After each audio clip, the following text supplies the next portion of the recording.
dalam kasus seperti para jemaah yang memakai masker terus wajib sholat itu diundangkan, apakah ada hak dan kewajiban bahwa Pak semacam itu? Hak dan kewajiban termasuk bagian dari kewajiban itu adalah kita memenuhi prokes, menggunakan masker, kemudian menjaga jarak, menghindari sentuhan fisik bersalaman. Itu bagian dari kewajiban kita dalam masjid. Kemudian dikaitkan dengan hak. Hak itu bisa kita dapatkan apabila kewajiban bisa kita laksanakan. Ini kan kaitan dengan teori hak dan kewajiban. Hal ini akan mudah dilaksanakan antara hak dan kewajiban itu apabila dalam masjid dan musola itu jamaahnya kalangan yang sifatnya terbatas, hanya jamaah di lingkungan setempat. Namun apabila ada tamu dari luar, jamaah itu tamu jalan kemudian sholat di situ, mereka juga punya hak. Tentunya mereka punya hak, kesehatannya terlindungi, kesehatannya terjaga, aman dari penyebaran virus COVID-19 ataupun penyakit yang lain. Sehingga kembali di sini seharusnya kita bersama-sama sadar akan hak dan kewajiban. Kita juga punya hak untuk tidak memakai masker. Kita juga punya hak sholat dalam keadaan yang renggang, yang nyaman. Namun ingat, saudara kita yang lain, tetangga kita juga punya hak terjaga kesehatannya, aman dari penyebaran virus COVID-19. Sehingga kembali pada konteks sosial masjid atau musola setempat. Ketika bersama dengan jamaah yang sekiranya tidak dikenal, ya berikan hak mereka.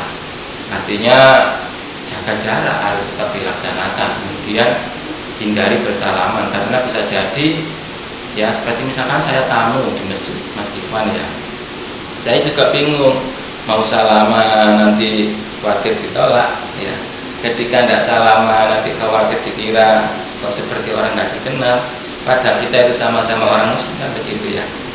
Sehingga ya lebih aman kita sama-sama jaga. Artinya kalaupun orang yang nggak mau salaman, ya kita harus berpositif thinking bahwa itu bagian dari menjalankan prokes, tidak karena takut tersebar atau takut karena kita menyebarkan penyakit. Itu kaitannya dengan hak dan kewajiban, sehingga hak dan kewajiban ini harus selalu kita kaitkan dengan jamaah yang lain, tidak hanya kita sendiri.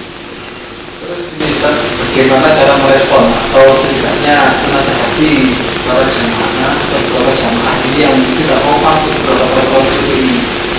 Ya, ini dari wong Surabaya angel. Ya, kembali kepada karakter ya. Orang Jawa itu ada ungkapan jenenge karakter itu angel. Ono sing angel sing dirupai ku watuk, wahing, watuk. Watuk itu nek wis kadung jane watuk, dicegah angel. Wahing jane dicegah angel, termasuk watuk. Watuk karakter seseorang.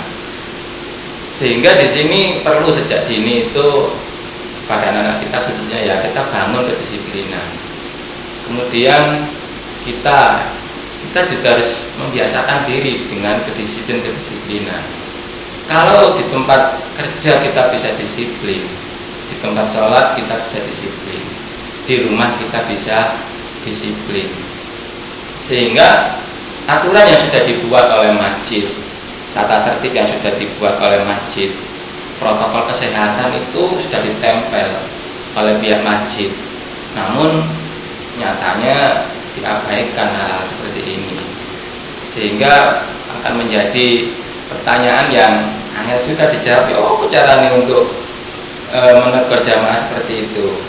Ya, jadi himbauan sudah dilaksanakan, tentunya himbauan sudah dilaksanakan. Bahkan saya itu tertawa ya dalam hati kecil itu, di depan itu ada tulisan gunakan masker. Tapi dalam sholat tidak menggunakan masker ini kan bertolak belakang. Sehingga dalam banyak kesempatan ketika khotib menyampaikan, ya perlu disampaikan kepada para jamaah bahwa aturan itu dibuat untuk ketertiban.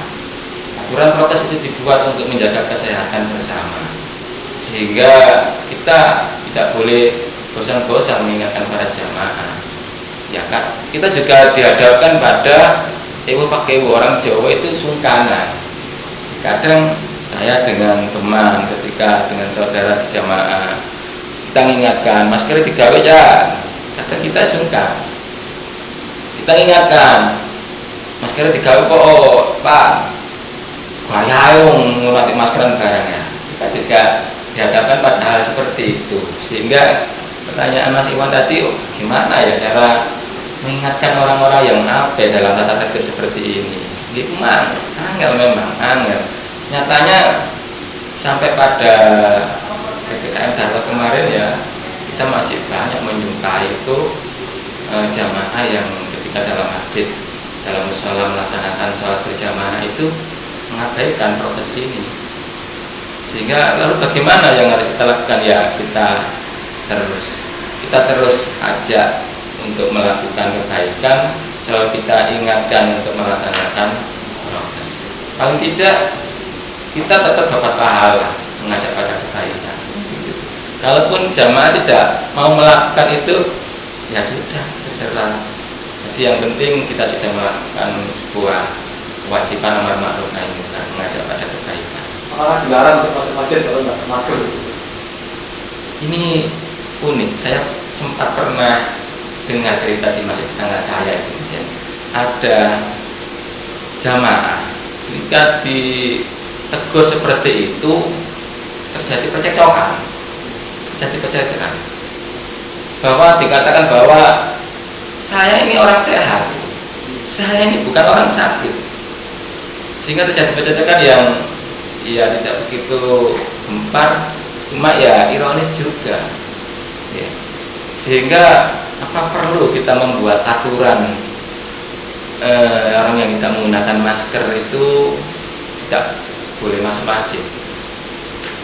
Kita lihat kondisi jamaah terlebih dahulu. Kalau kita sebagai takmir masjid, kita lihat kondisi sosial para jamaah kita. Dan sebelum kita membuat aturan itu, kita juga perlu sosialisasi dulu kepada jamaah kita khususnya. Jangan sampai ketika aturan itu sudah dibuat, dilaksanakan, ternyata jamaah sendiri yang banyak melanggar. Bahkan ada pengurus takmir sendiri, imam sendiri yang melanggar. Ini kan ironis. Sehingga perlu tidak ya membuat aturan apabila tidak bermasker dilarang masuk. Kita perlu kembali melihat SOP daripada prokes itu sendiri secara umum. Tapi kalau secara umum kan prokes itu bermasker, itu bermasker. Selama tidak ada ketentuan dilarang masuk tanpa bagi yang tidak bermasker, tidak ada ketentuan itu ya kita tidak perlulah pasang pengumuman itu. Nah, kita hanya sebatas mengimbau menggunakan masker. Misalnya seperti itu. Sehingga itu loh. Nah, saya khawatirkan itu aturan itu sebatas tempelan-tempelan saja. Dan yang menjadi ironis lagi yang melanggar adalah, mohon maaf, pengurus takmir sendiri, imam setempat sendiri. Ya, sehingga ya sangat ironis apabila tempelan yang tidak menggunakan masker dilarang masuk, namun nyatanya ya pengurus sendiri yang melanggar. Itu masih banyak. Terus kita beralih ke permasalahan busana.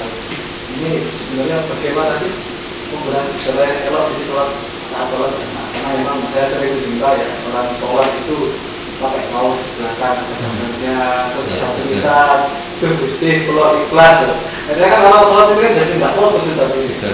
Terus masker juga ada gambarnya tengkorak, apa itu hanya sekedar untuk gaya-gayaan. Ini bagaimana?